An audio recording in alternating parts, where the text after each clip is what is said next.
Just before dawn on May 13, 1862, Robert Smalls, a 23-year-old enslaved man, maneuvered a Confederate side-wheel steamer named the Planter away from a Charleston wharf. He and the other enslaved crew members had decided, Smalls remembered later, that they would be free or die. They had waited for the moment when the ship's 3 white officers left to spend the night ashore. Then Smalls, who was an experienced pilot, took the helm and impersonated the captain by wearing his wide-brimmed straw hat. Smalls then steered the ship to a rendezvous point where he picked up his wife and children and the families of the other crew members. Finally, they sailed the Planter across Charleston Harbor and out into the Atlantic, where they intended to deliver the Confederate ship to the U.S. Navy, which was blockading the port. Navigating the 10 miles from the wharf to the Atlantic meant sailing under the noses of several heavily armed Confederate fortifications. To present the Planter as a Confederate vessel, the crew raised 2 rebel flags. When the ship approached Fort Sumter, whose guns could easily blast the steamer out of the water, Smalls seized the whistle cord and offered 2 long blows and a short one, the Confederate signal for safe passage that Smalls had learned on previous trips. Once beyond the Confederate guns, the crew rushed to take down the rebel flags and hoisted a white sheet to signal surrender. The danger was that the U.S. Navy would fire on the Confederate ship before it recognized that the Planter was friendly. Fortunately, the captain of the U.S.S. Onward ordered the Planter to come alongside and took the crew and passengers aboard. Despite the odds, slaves had successfully hijacked a Confederate ship from one of the most heavily fortified places in America. Smalls had done more than liberate a handful of slaves. His actions required courage, intelligence, and skill and helped convince many doubting white Northerners that African Americans could and would fight for their freedom. Such was his fame that Smalls soon sat at a conference table next to the great African American leader, Frederick Douglass, as they tried to convince President Lincoln to allow black men to join the fight. In 1863, Smalls returned to South Carolina to pilot U.S. Navy ships during the successful siege of Charleston, participating in 17 battles. Smalls's wartime story was extraordinary, but he was only one of many African Americans who fought in the Civil War. Like Smalls, they saw the war as a fight to abolish slavery. For the first 18 months of the war, however, the Lincoln government officially fought only to uphold the Constitution and preserve the Union. Only with the Emancipation Proclamation in 1863 did the Northern war effort take on a dual purpose, to save the Union and to free the slaves. As the world's first modern war, the Civil War transformed America. It mobilized the entire populations of North and South, harnessed the productive capacities of both regions, and produced battles with 200,000 soldiers and casualties in the tens of thousands. The slaughter lasted 4 years and cost the nation approximately 750,000 lives. The war helped mold the modern American nation-state, and the federal government emerged with new power and responsibility over national life. All Americans endured the crucible of war, but the war affected no group more than the nearly 4 million African Americans who saw its beginning as slaves and emerged as free people. Abraham Lincoln faced the worst crisis in the history of the nation, disunion. He revealed his strategy to save the Union in his inaugural address on March 4, 1861. First, he declared the Union perpetual, denied the right of secession, and sought to stop its spread by avoiding any act that would push the skittish Upper South, North Carolina, Virginia, Maryland, Delaware, Kentucky, Tennessee, Missouri, and Arkansas, out of the Union. Second, he sought to reassure the seceding Lower South, South Carolina, Georgia, Florida, Alabama, Mississippi, Louisiana, and Texas, that his government would not abolish slavery. Lincoln believed that his assurance would help Unionists there assert themselves and overturn the secession decision.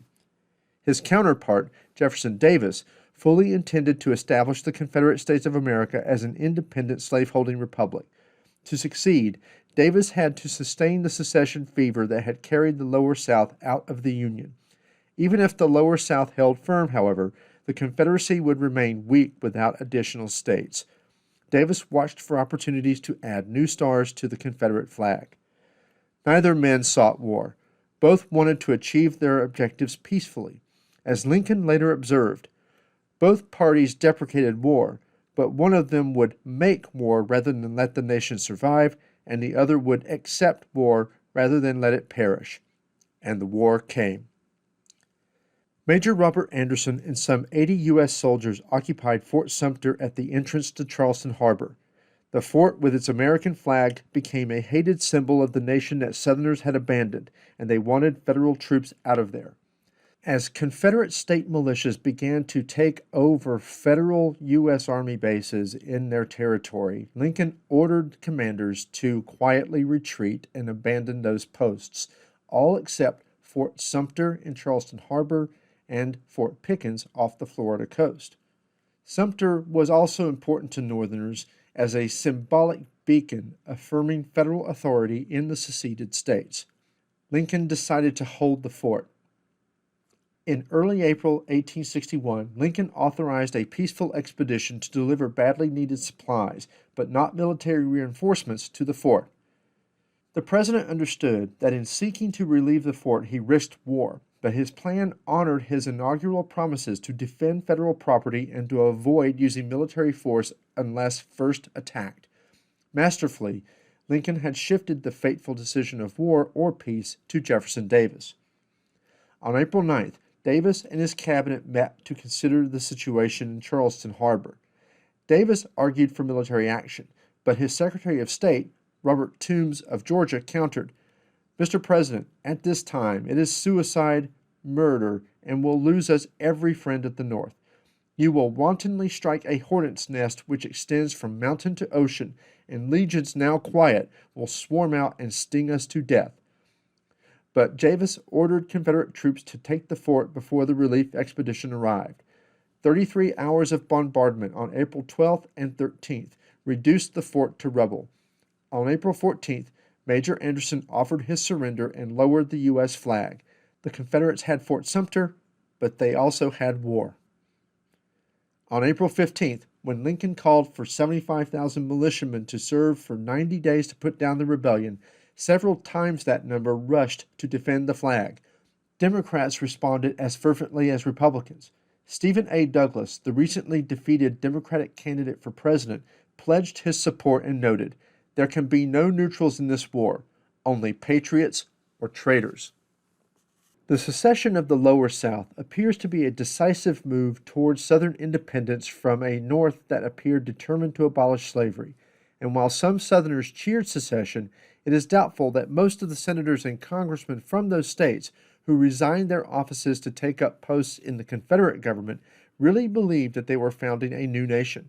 Rather, secession began as a desperate gamble to perhaps force Abraham Lincoln to resign the presidency and for James Buchanan to be reinstated as an interim chief executive, presiding over a do-over of the election of 1860 in which Lincoln would not be allowed to run. Or it might have been an attempt to force Lincoln to declare that the Southern states would be given irrevocable assurances for the protection of slavery's legality, as well as legalize slavery in all of the West. It is hard to say. One cannot miss the analogy with the British colonies declaring their independence in 1776, even as the majority of the members of the Continental Congress lobbied for reconciliation with Britain in one form or another. Had King George III and Parliament backed down and confirmed the Americans' rights, the Declaration of Independence would have been repealed and the American Revolution would never have happened. In any case, had the Union pledged to bow to Southern wishes, an extremely tall order to be sure, it is likely that the Confederate Congress would have similarly reversed its decision to separate from the North, and there would have been an uneasy return to the fraught politics of the 1850s. The Confederate Congress elected Jefferson Davis to the presidency in absentia, and he got the news via telegram at his home in Mississippi.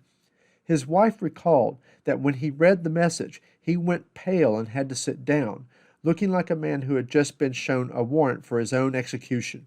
However, once in office, Davis pursued Southern independence with fervor, and once Lincoln's resolve to keep the Union together by any means necessary proved unwavering, and blood had been shed at Fort Sumter, reluctant secessionist nationalists convinced themselves that independence was not only viable, but necessary. With the outbreak of war, the Upper South faced a horrendous choice, either to fight against the Lower South or to fight against the Union. Many who only months earlier had rejected secession now embraced the Confederacy. To vote against Southern independence was one thing, to fight fellow Southerners quite another. Thousands felt betrayed, believing that Lincoln had promised to achieve a peaceful reunion by waiting patiently for Unionists to retake power in the seceding states. Virginia, Arkansas, Tennessee, and North Carolina joined the Confederacy. But in the border states of Delaware, Maryland, Kentucky, and Missouri, Unionism triumphed. Only in Delaware, where slaves accounted for less than 2% of the population, was the victory easy. In Maryland, Unionism needed a helping hand. Lincoln suspended the writ of habeas corpus, essentially setting aside constitutional guarantees that protect citizens from arbitrary arrest and detention, and he ordered U.S. troops into Baltimore.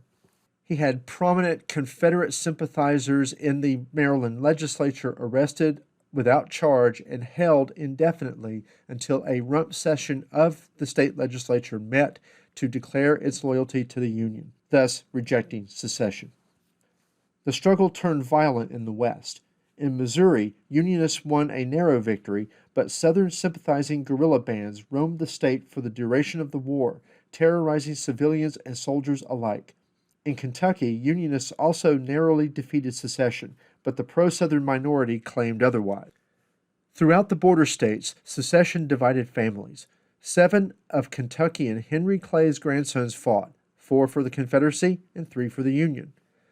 Lincoln understood that the border states, particularly Kentucky, contained indispensable resources, population, and wealth. In addition, they controlled major rivers and railroads. In the end, only 11 of the 15 slave states joined the Confederacy. The 4 seceding Upper South states contained significant numbers of people who felt little affection for secession. Dissatisfaction was so rife in the western counties of Virginia that in 1863, citizens there voted to create the separate state of West Virginia loyal to the Union.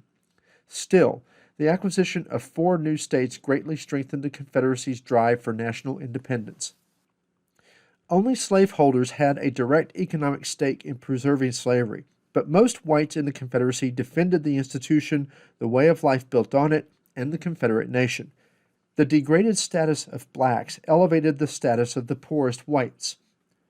For Northerners, the South's failure to accept the democratic election of a president and its firing on the nation's flag challenged the rule of law, the authority of the Constitution, and the ability of the people to govern themselves. Only a Union victory, Lincoln declared, would secure America's promise to elevate the condition of man. Northerners and Southerners rallied behind their separate flags, fully convinced that they were in the right and that God was on their side. Yankees took heart from their superior power, but the rebels believed they had advantage that nullified every Northern strength. The balance sheet of Northern and Southern resources reveals enormous advantages for the Union. The 23 states remaining in the Union had a population of 22.3 million.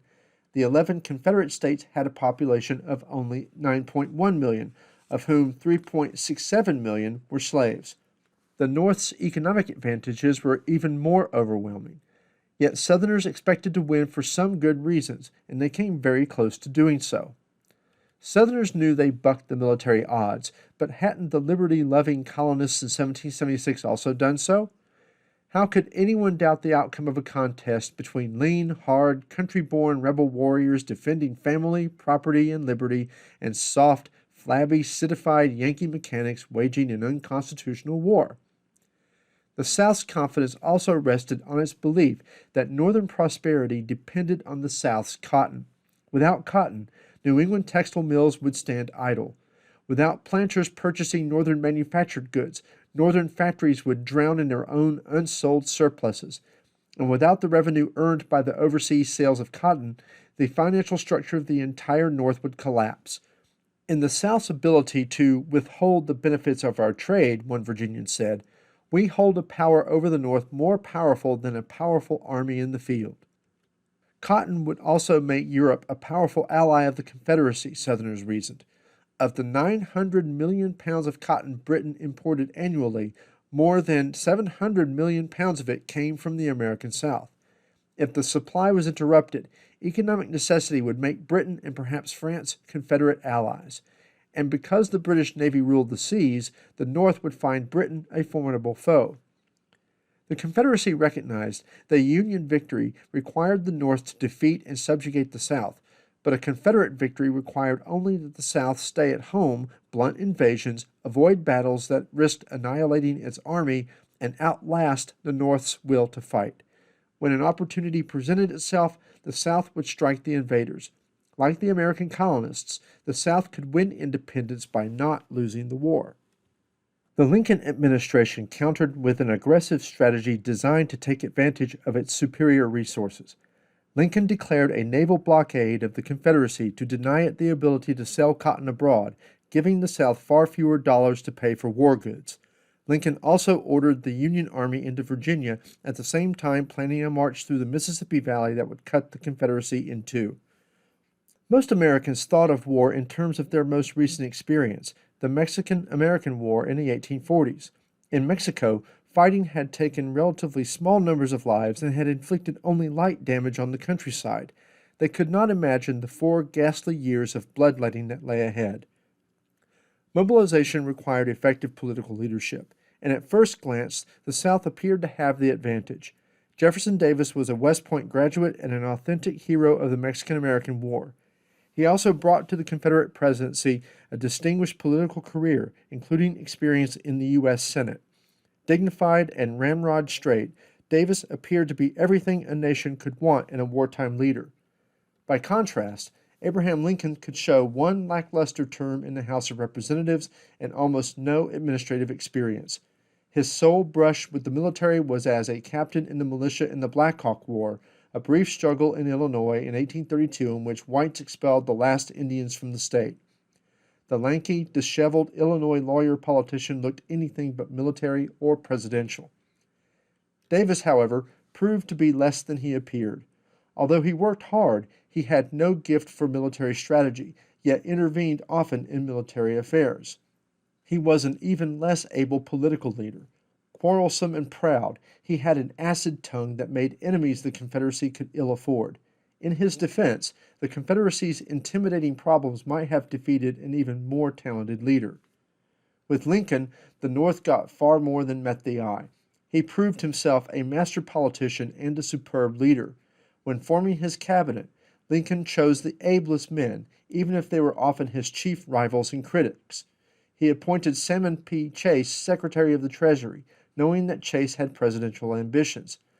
As Secretary of State, he chose his chief opponent for the Republican nomination in 1860, William H. Seward.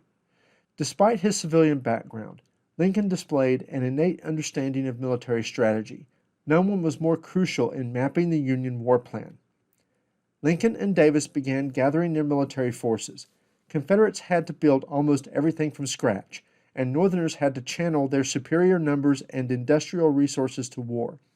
On the eve of the war, the Federal Army numbered only 16,000 men. The U.S. Navy was in better shape.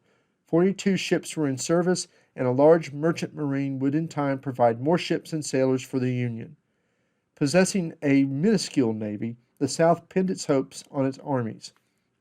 The Confederacy made impressive efforts to build factories to supply its armies with tents, blankets, shoes, and uniforms, but even when factories produced what soldiers needed, Southern railroads often could not deliver the goods, and each year more railroads were captured, destroyed, or left in disrepair. Food production proved less of a problem, but food sometimes rotted before it reached the soldiers. The one bright spot was the Confederacy's Ordnance Bureau, headed by Josiah Gorgas. In April 1864, Gorgas proudly observed,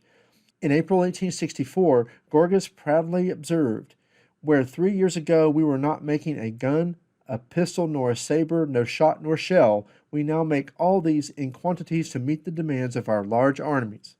Recruiting and supplying huge armies required enormous new revenues. The Union and the Confederacy sold war bonds, which were essentially loans from patriotic citizens.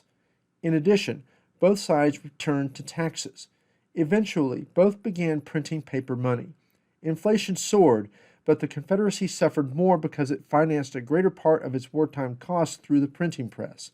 Prices in the Union rose by about 80% during the war, while inflation in the Confederacy topped 9,000%. Within months of the bombardment of Fort Sumter, both sides found men to fight and ways to supply them. but the underlying strength of the Northern economy gave the Union the decided advantage.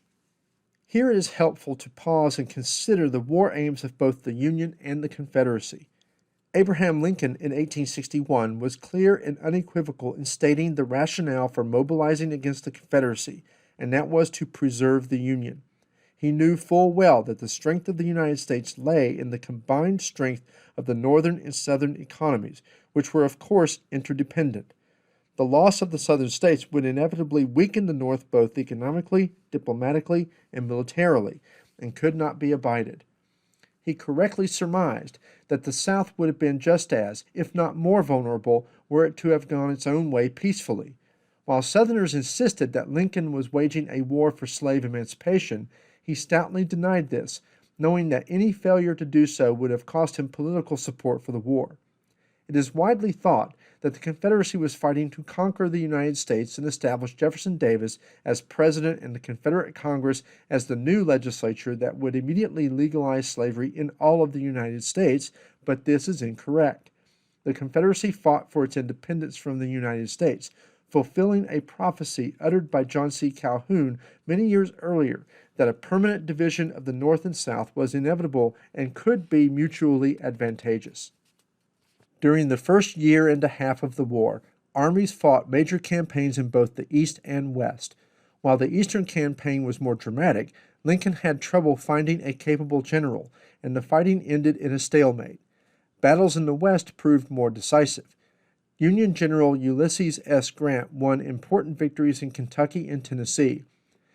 As Union and Confederate armies pounded each other on land, the navies fought on the seas and on the rivers of the South. In Europe, Confederate and U.S. diplomats competed for advantage in the corridors of power. All the while, casualty lists on both sides reached appalling lengths. In the summer of 1861, Lincoln ordered the 35,000 Union troops assembling outside Washington to attack the 20,000 Confederates defending Manassas, a railroad junction in Virginia about 30 miles from Washington, D.C. On July 21st, the Army forded Bull Run, a branch of the Potomac River, and engaged the Southern forces. But fast-moving Southern reinforcements blunted the Union attack and then counterattacked. What began as an orderly Union retreat back to D.C. turned into a panicky stampede. By Civil War standards, the casualties, wounded and dead, at the Battle of Bull Run, or Manassas as Southerners called the battle, were light, about 2,000 Confederates and 1,600 Federals. The significance of the battle lay in the lessons Northerners and Southerners drew from it. For Southerners, it confirmed the superiority of rebel fighting men and the inevitability of Confederate nationhood. On the other hand, defeat sobered Northerners. It was a major setback. Within 4 days of the disaster, the President authorized the enlistment of 1 million men for 3 years. Lincoln also found a new general, the young George B. McClellan, whom he appointed commander of the newly named Army of the Potomac. Having graduated from West Point second in his class, the 34-year-old McClellan believed that he was a great soldier and that Lincoln was a dunce. A superb administrator and an organizer, McClellan energetically whipped his dispirited soldiers into shape, but for all his energy, McClellan lacked decisiveness. Lincoln wanted a general who would advance, take risks, and fight, but McClellan went into winter quarters. "If General McClellan does not want to use the army, I would like to borrow it," Lincoln declared in frustration. Finally, in May 1862, McClellan launched his long-awaited offensive. He transported his highly polished, well-trained army, now 130,000 strong, to the mouth of the James River and began slowly moving up the Yorktown Peninsula toward Richmond, now the new Confederate capital. When he was within 6 miles of Richmond, General Joseph Johnston hit him like a hammer. In the assault, Johnston was wounded and replaced by Robert E. Lee, who would become the South's most celebrated general. At the onset of hostilities, as Southern officers in the U.S. Army resigned their commissions to join the Confederate Army, Lee remained at his post. President Lincoln brought Lee in to offer him supreme command of the Union Army, including promotion to the rank of general. Lee spent the next day at his plantation in Arlington, Virginia, just across the Potomac River from the capital, to consider the offer, but ultimately could not bring himself to lead an army that he knew would invade his country, as he and most Southerners thought of their home states, commanding troops that would kill his fellow Virginians. He resigned his commission in the U.S. Army and accepted a commission as a colonel in the Confederate Army, then under the supreme command of General Johnson. The contrast between Lee and McClellan could hardly have been greater. McClellan brimmed with conceit. Lee was courteous and reserved. On the battlefield, McClellan grew timid, and Lee became aggressive, even reckless. And Lee had at his side in the Peninsula campaign military men of real talent. Thomas J. Jackson, nicknamed Stonewall for holding the line at Manassas, and James E.B. Jeb Stuart, a young cavalry commander who was famed for his resourcefulness. Lee's assault initiated the 7 days battle and began McClellan's march back down the peninsula. By the time McClellan reached safety, 30,000 men from both sides had died or been wounded. Although Southerners suffered twice the casualties of Northerners, Lee had saved Richmond. Lincoln fired McClellan and replaced him with General John Pope. In August, north of Richmond, at the Second Battle of Bull Run, Lee's smaller army battered Pope's forces and sent them scurrying back to Washington. Lincoln restored McClellan to command. Believing that he had the enemy on the run, Lee pushed his army across the Potomac and invaded Maryland. A victory on northern soil would dislodge Maryland from the Union, Lee reasoned, and might even cause Lincoln to sue for peace. On September 17, 1862, McClellan's forces engaged Lee's army at Antietam Creek. By nightfall, 6,000 men lay dead or dying on the battlefield, and 17,000 more had been wounded. The Battle of Antietam would be the bloodiest day of the war and sent the battered Army of Northern Virginia limping back home. McClellan claimed to have saved the North, but Lincoln again removed him from command and appointed General Ambrose Burnside. Though bloodied, Lee found an opportunity in December to punish the enemy at Fredericksburg, Virginia, where Burnside's 122,000 Union troops faced 78,500 Confederates dug in behind a stone wall on the heights above the Rappahannock River. Half a mile of open ground separated the armies. Burnside ordered a frontal assault. The Federals counted nearly 13,000 casualties, the Confederates fewer than 5,000. The Battle of Fredericksburg was one of the Union's worst defeats.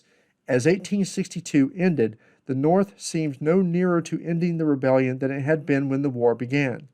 Rather than checkmate, military struggle in the East had reached a stalemate. The decisive early encounters of the war were taking place between the Appalachian Mountains and the Ozarks. Confederates wanted Missouri and Kentucky, states they claimed but did not control. Federals wanted to split Arkansas, Louisiana, and Texas from the Confederacy by taking control of the Mississippi River and to occupy Tennessee, one of the Confederacy's main producers of food, mules, and iron, all vital resources.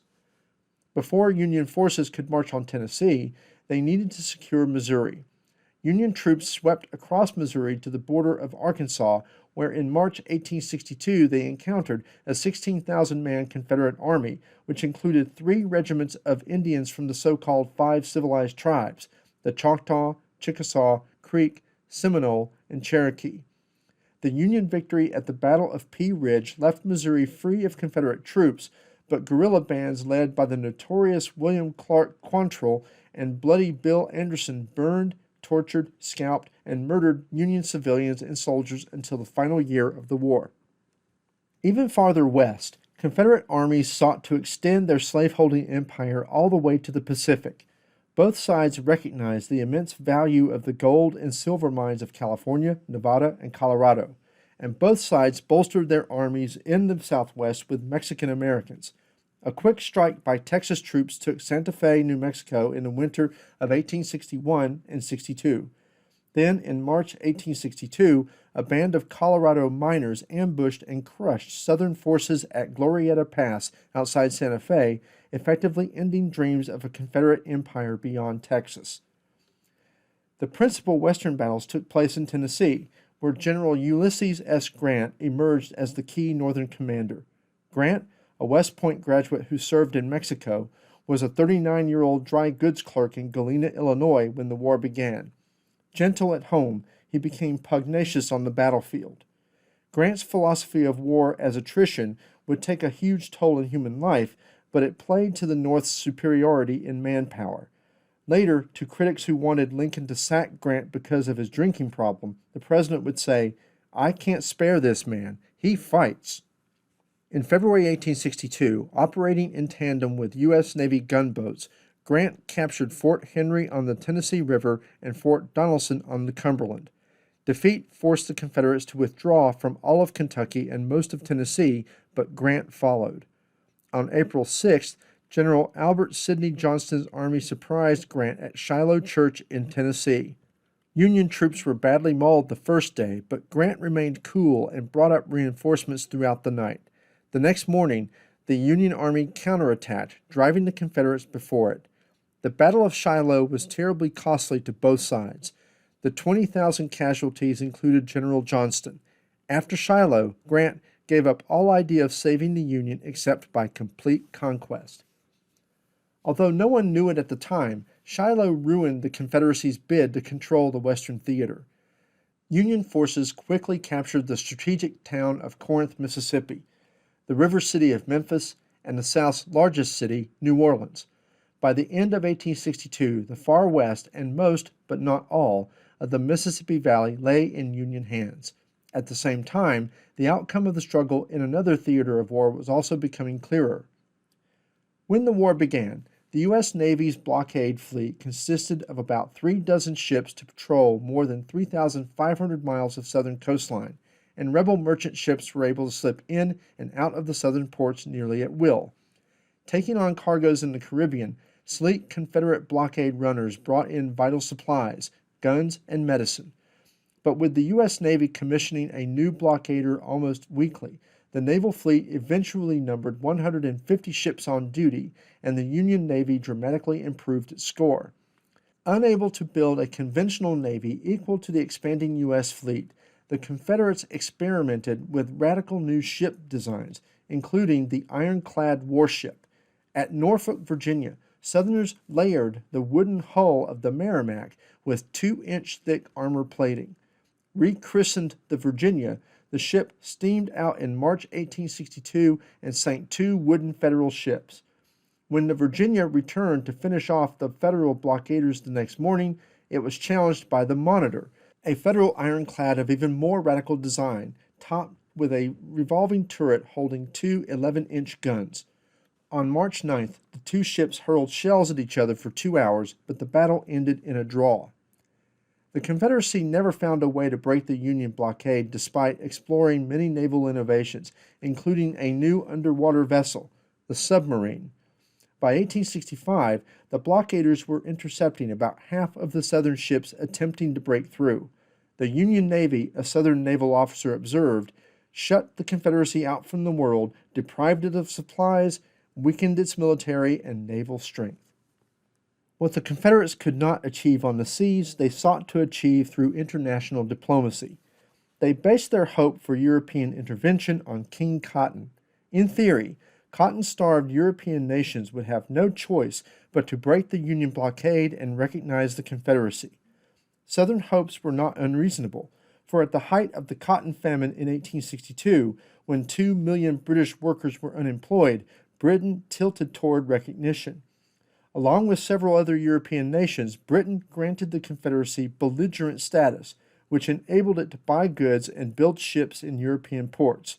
But no country challenged the Union blockade or recognized the Confederacy as a nation, a bold act that would have meant war, though a war that Lincoln could ill afford. King Cotton diplomacy failed for several reasons. When the war began, the warehouses of British textile manufacturers bulged with surplus cotton. In 1862, when a cotton shortage did occur, European manufacturers found new sources in India, Egypt, and elsewhere. In addition, the development of a brisk trade between the Union and Britain, British war material for American grain and flour, helped offset the decline in textiles and encouraged Britain to remain neutral. Europe's temptation to intervene disappeared for good at the end of 1862.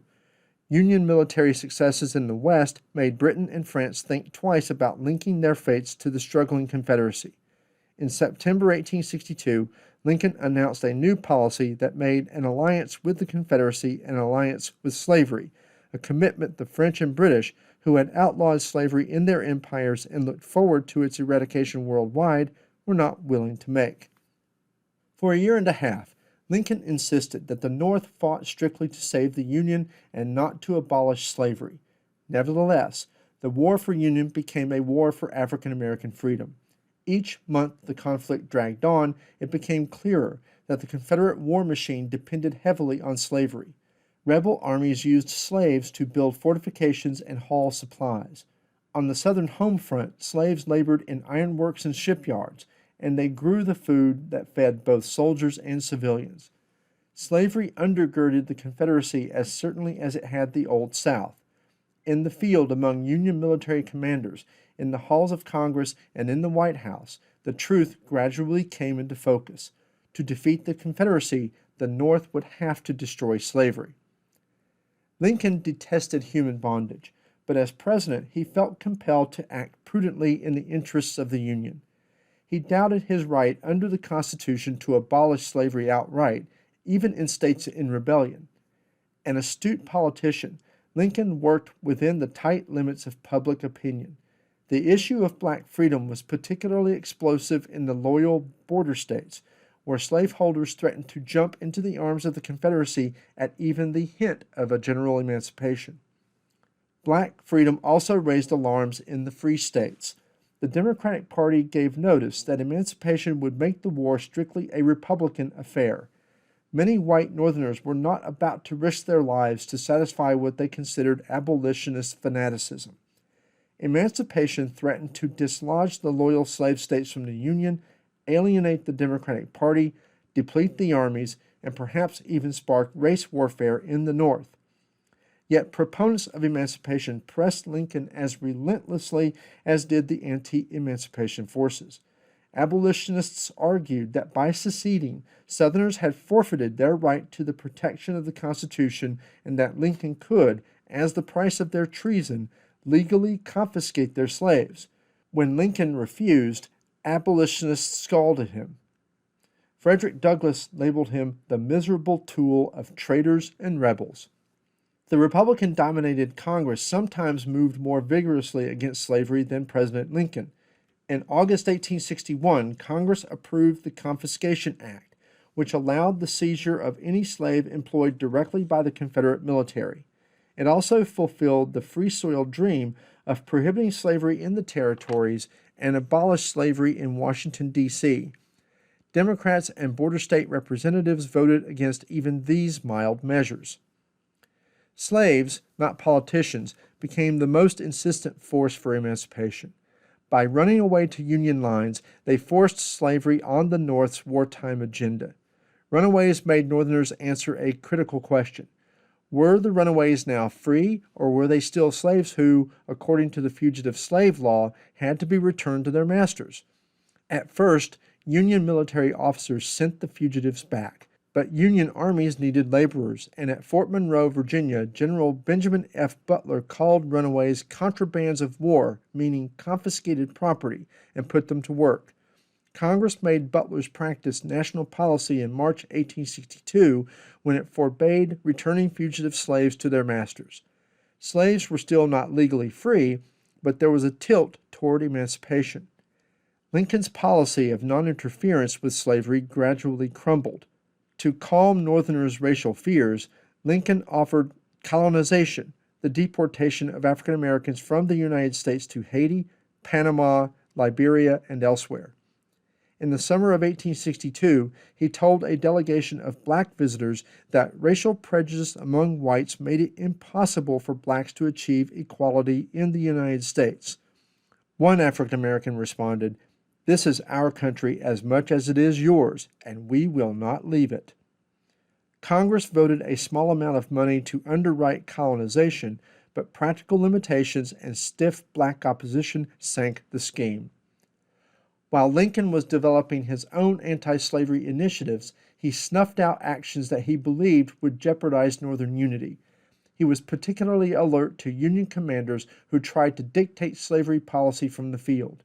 In August 1861, when John C. Fremont, former Republican presidential nominee and now commander of federal troops in Missouri, freed the slaves belonging to Missouri rebels, Lincoln forced the general to revoke his edict. Events moved so rapidly, however, that Lincoln found it impossible to control federal policy on slavery. On August 22, 1862, Lincoln replied to an angry abolitionist who demanded that he attack slavery. "My paramount objective in this struggle is to save the Union," Lincoln said, "and is not either to save or destroy slavery. If I could save the Union without freeing any slave, I would do it. And if I could save it by freeing all the slaves, I would do it. And if I could save it by freeing some and leaving others alone, I would also do that." At first glance, Lincoln seemed to restate his old position that Union was the North's sole objective. Instead, Lincoln announced that slavery was no longer untouchable and that he would emancipate every slave if doing so would preserve the Union. By the summer of 1862, events were tumbling rapidly toward emancipation. On July 17th, Congress adopted the Second Confiscation Act.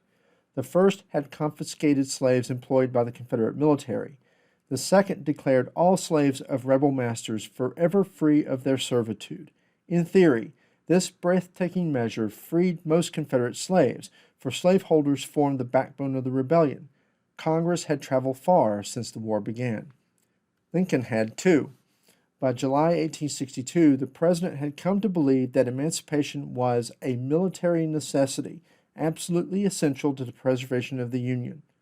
The lengthening casualty lists had finally brought him around. In September, he announced his preliminary Emancipation Proclamation that promised to free all the slaves in the seceding states on January 1, 1863. The limitations of the proclamation: it exempted the loyal border states and the Union-occupied areas of the Confederacy, caused some to ridicule the act. But Lincoln had no power to free slaves in loyal states, and invading Union armies would liberate slaves in the Confederacy as they advanced.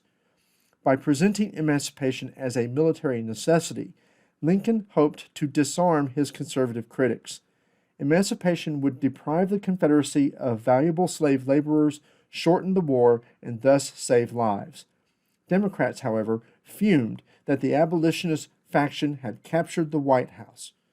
When Democrats gained 34 congressional seats in the November 1862 midterm elections, House Democrats quickly proposed a resolution branding emancipation a high crime against the Constitution.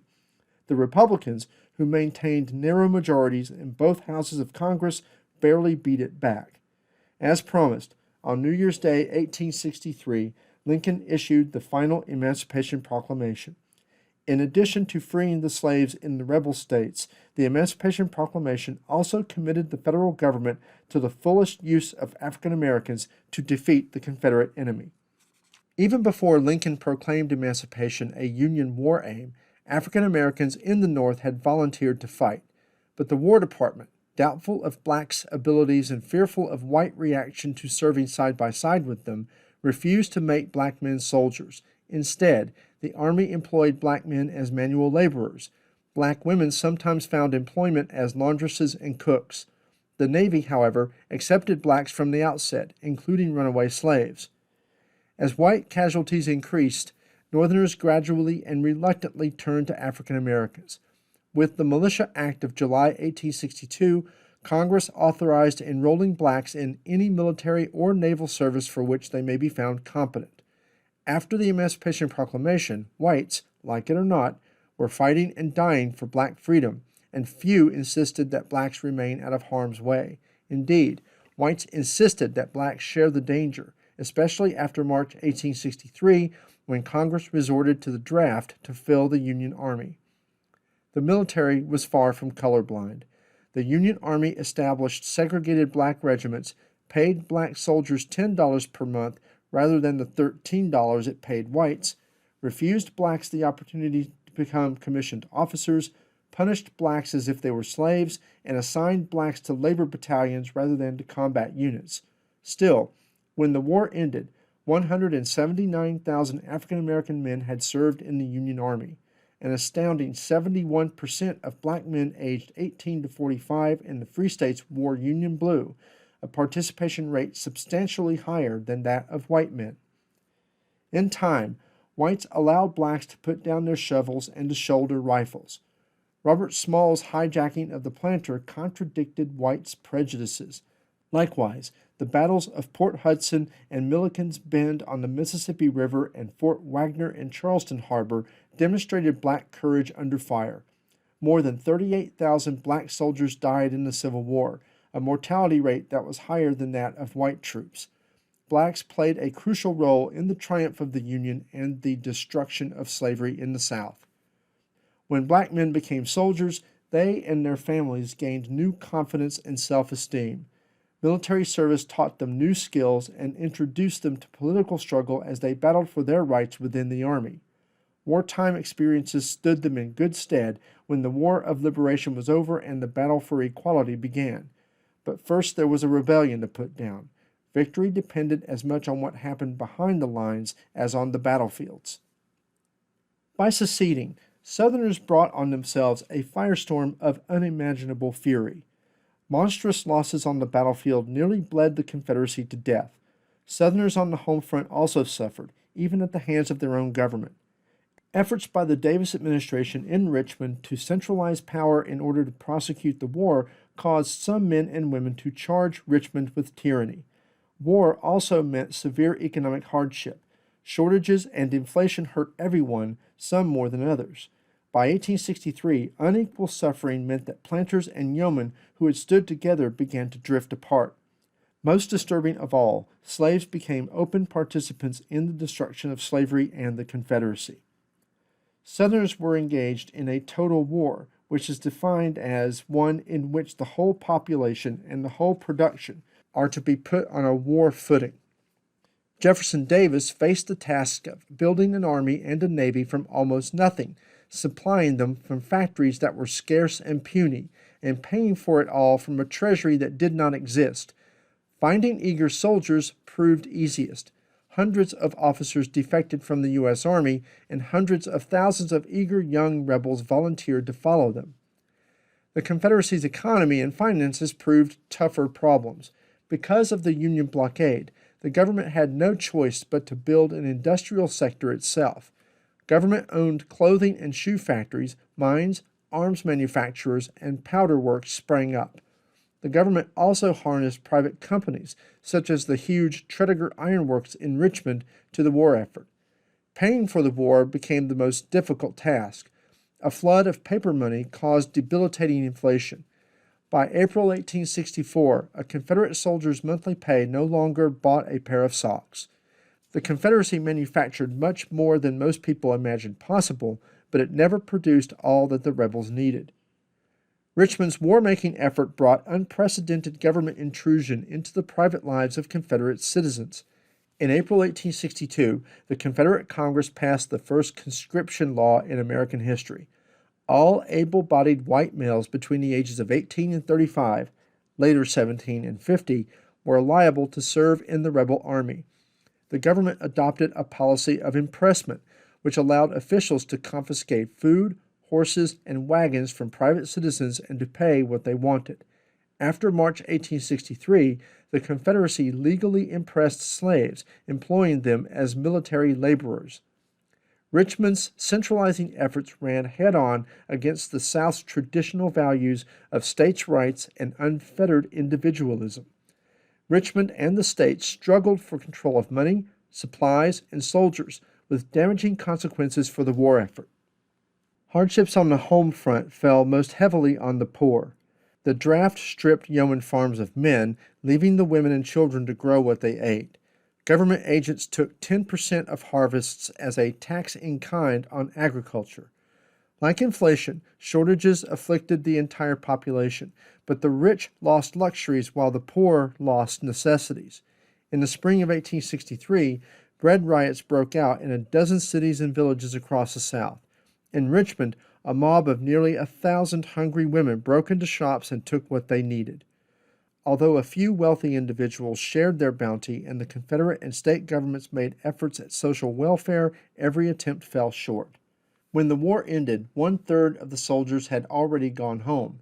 A Mississippi deserter explained, "We are poor men and are willing to defend our country, but our families come first."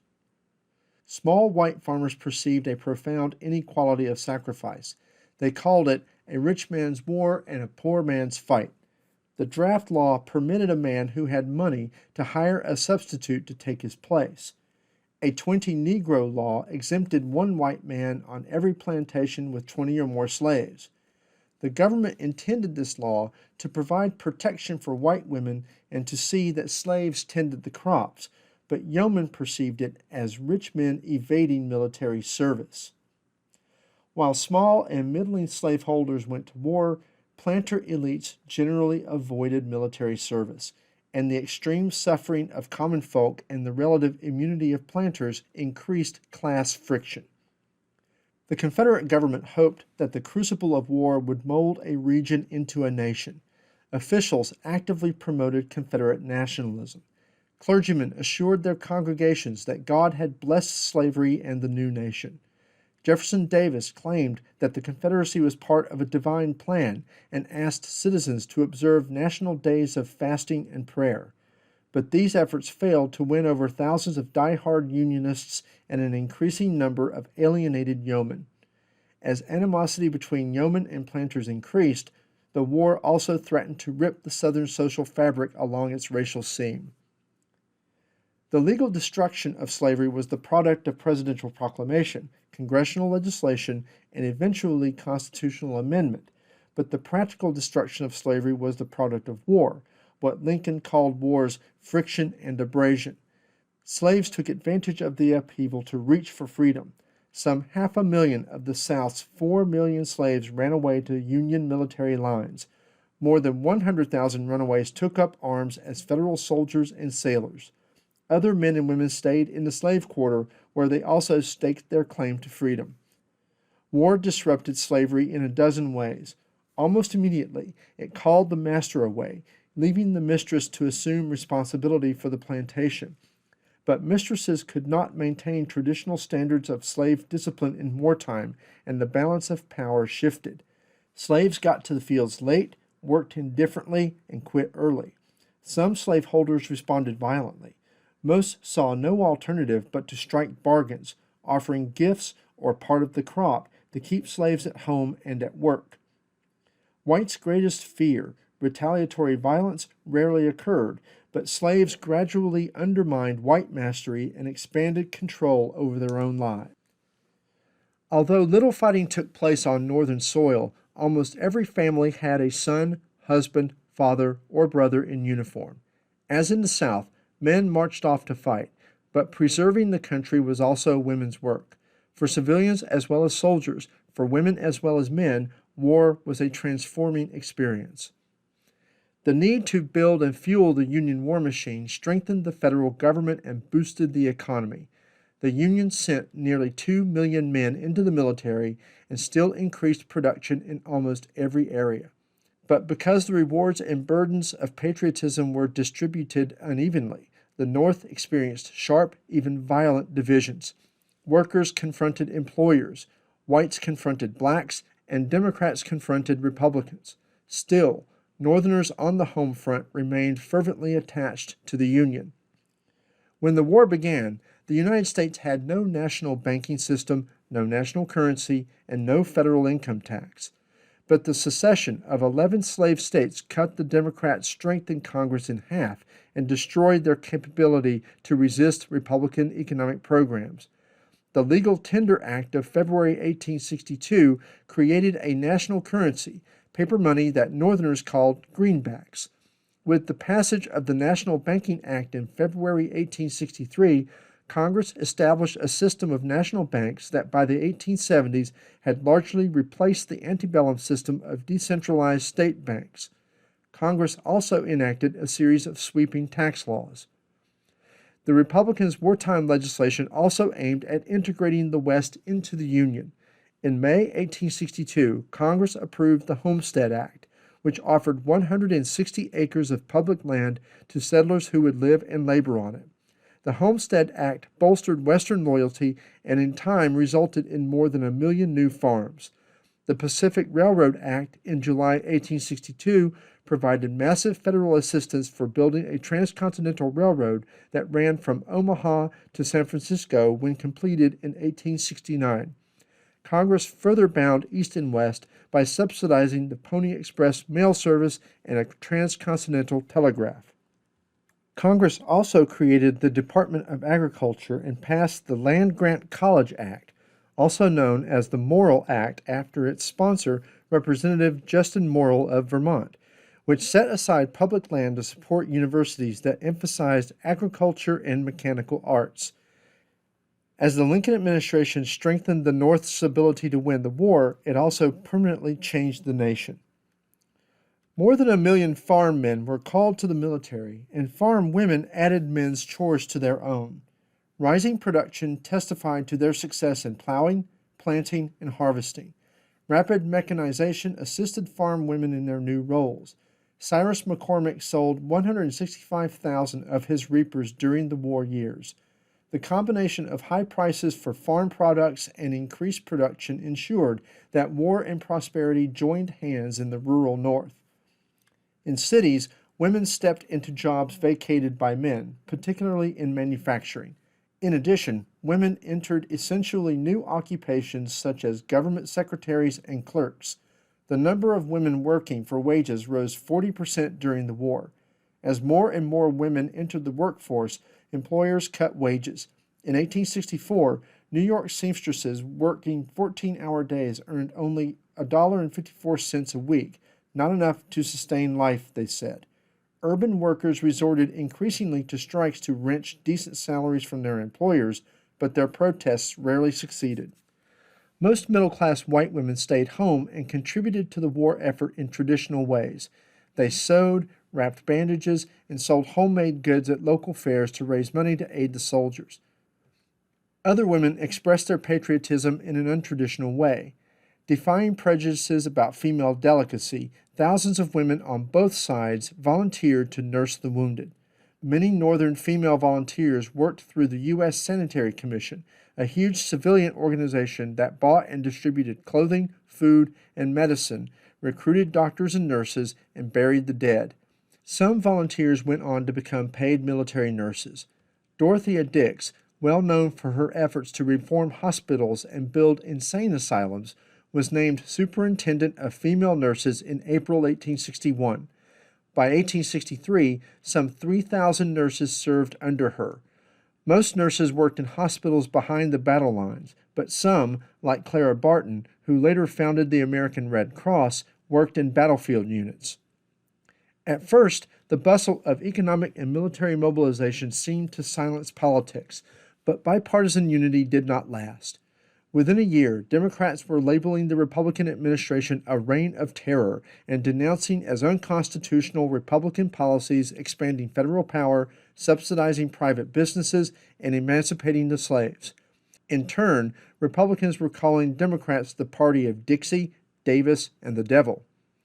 When the Republican-dominated Congress enacted the draft law in March 1863, Democrats had another grievance.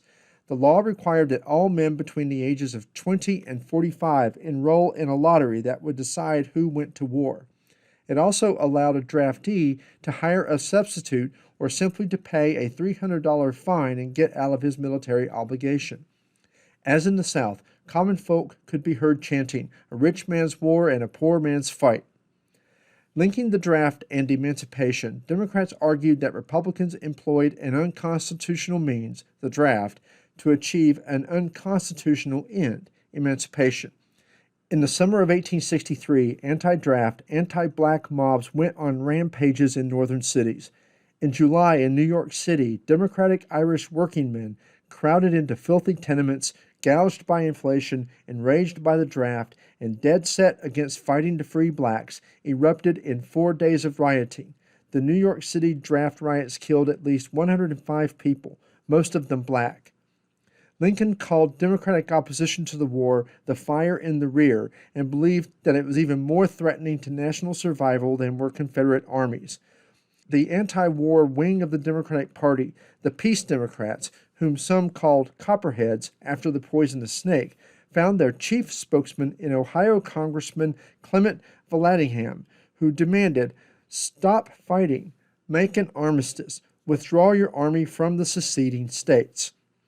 In September 1862, in an effort to stifle opposition to the war, Lincoln placed under military arrest any person who discouraged enlistments, resisted the draft, or engaged in disloyal practices. Before the war ended, his administration imprisoned nearly 14,000 individuals, most of them in the border states. The administration's heavy-handed tactics suppressed free speech, but the campaign fell short of a reign of terror, for the majority of the prisoners were not Northern Democratic opponents, but Confederates, blockade runners, and citizens of foreign countries, and most of those arrested gained quick release. Still, the administration's net captured Vallandigham, who was arrested, convicted of treason, and banished. In the early months of 1863, the Union's prospects looked bleak, and the Confederate cause stood at high tide. Then, in July 1863, the tide began to turn. The military man most responsible for this shift was Ulysses S. Grant.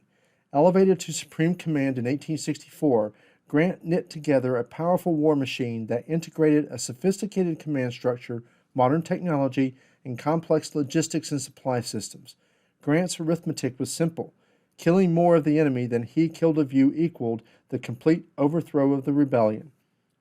The North ground out the victory battle by bloody battle. Still, Southerners were not deterred. The fighting escalated in the last 2 years of the war. Vicksburg, Mississippi, situated on the eastern bank of the Mississippi River, stood between the Union forces and complete control of the river. In May 1863, Union forces under Grant laid siege to the city. As the siege of Vicksburg dragged on, civilians resorted to eating mules and rats to survive. After 6 weeks, on July 4, 1863, nearly 30,000 rebels marched out of Vicksburg, stacked their arms, and surrendered unconditionally.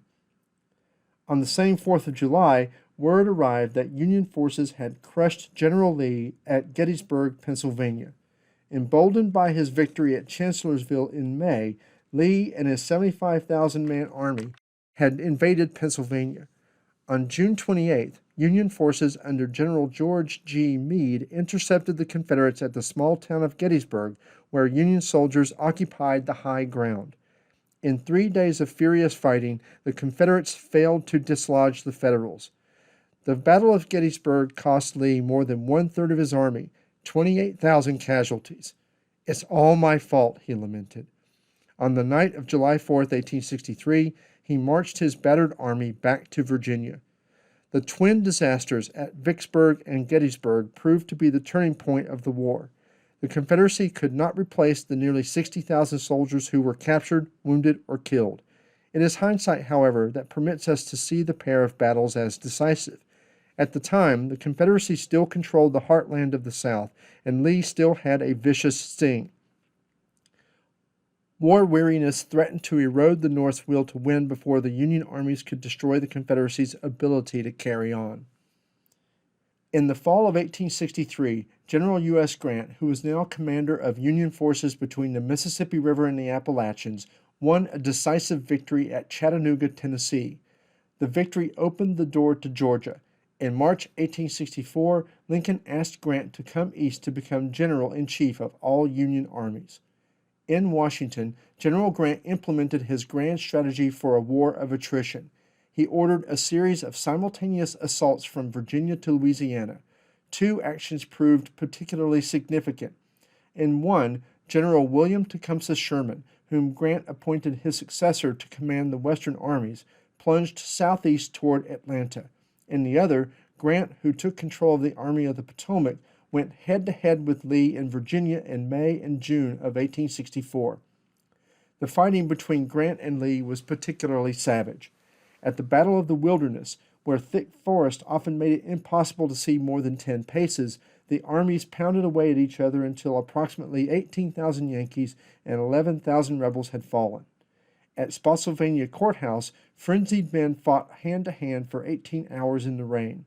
Spotsylvania cost Grant another 18,000 casualties and Lee 10,000. Grant kept moving and attacked Lee again at Cold Harbor, where he suffered 13,000 additional casualties to Lee's 5,000. Twice as many Union soldiers as rebel soldiers died in 4 weeks of fighting in Virginia, but because Lee had only half as many troops as Grant, his losses were equivalent to Grant's. Grant knew that the South could not replace the losses. The campaign carried Grant to the outskirts of Petersburg, just south of Richmond, where he abandoned the costly tactic of the frontal assault and began a siege that immobilized both armies and dragged on for 9 months. Simultaneously, Sherman invaded Georgia. Skillful maneuvering, constant skirmishing, and one pitched battle at Kennesaw Mountain brought Sherman to Atlanta, which fell on September 2nd. Intending to make Georgia howl, Sherman marched out of Atlanta on November 15th with 62,000 battle-hardened veterans heading for Savannah, 285 miles away on the Atlantic coast. One veteran remembered, "We destroyed all we could not eat, burned their cotton and gins, spilled their sorghum, burned and twisted their railroads, and raised hell generally." Sherman's march to the sea aimed at destroying the will of white Southerners to continue the war. A few weeks earlier, General Philip H. Sheridan had carried out his own scorched earth campaign in the Shenandoah Valley of Virginia. When Sherman's troops entered an undefended Savannah in mid-December, the general telegraphed Lincoln that he had a Christmas gift for him. A month earlier, Union voters had bestowed on the president an even greater gift.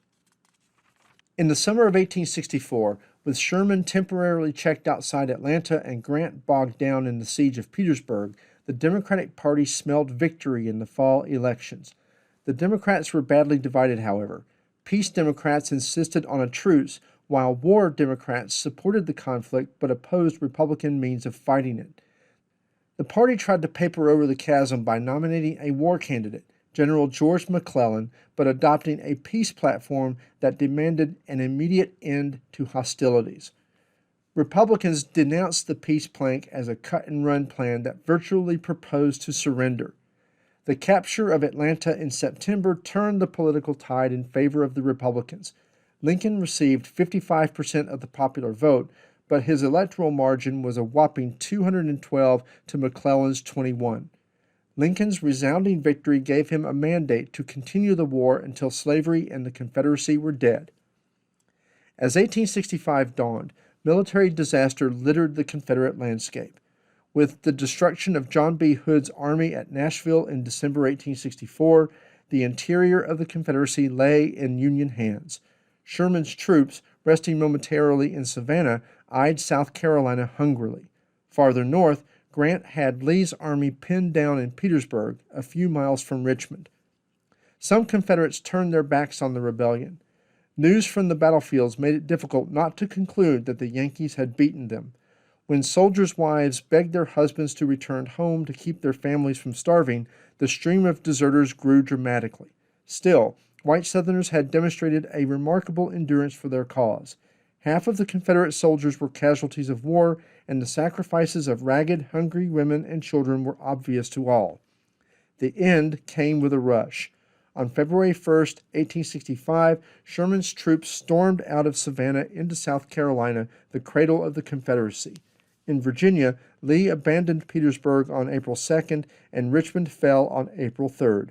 Grant pursued Lee until he surrendered on April 9, 1865, at Appomattox Courthouse, Virginia.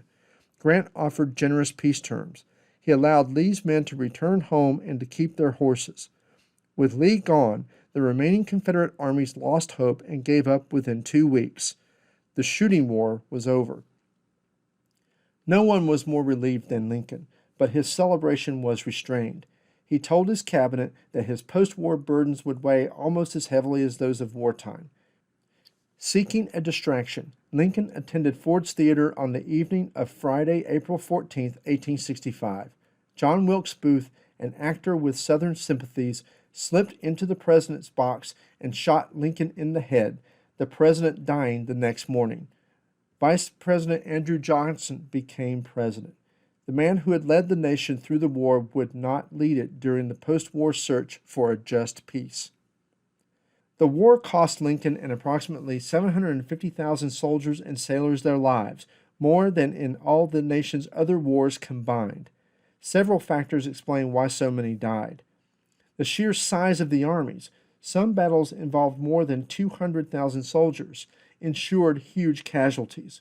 What most Americans had expected to be a short war extended for 4 full years. In addition, armies fought according to antiquated Napoleonic strategies. Soldiers advanced with their comrades in compact formation, but by the 1860s, weapons with rifle barrels were replacing smooth-bore muskets and cannons, and the new weapons' greater range and accuracy made sitting ducks of charging infantry. When the war began, Union and Confederate medical departments could not cope with large-scale battles. They had no ambulance corps to remove the wounded. They had no field hospitals. Wounded soldiers often lay on the battlefields for hours, sometimes days. Gradually, both sides organized effective ambulance corps, built hospitals, and hired trained surgeons and nurses. Soldiers did not always count speedy transportation to a hospital a blessing, however. As one Union soldier said, "I would rather risk a battle than the hospitals." Field doctors gained a reputation as butchers, but a wounded man's real enemy was medical ignorance.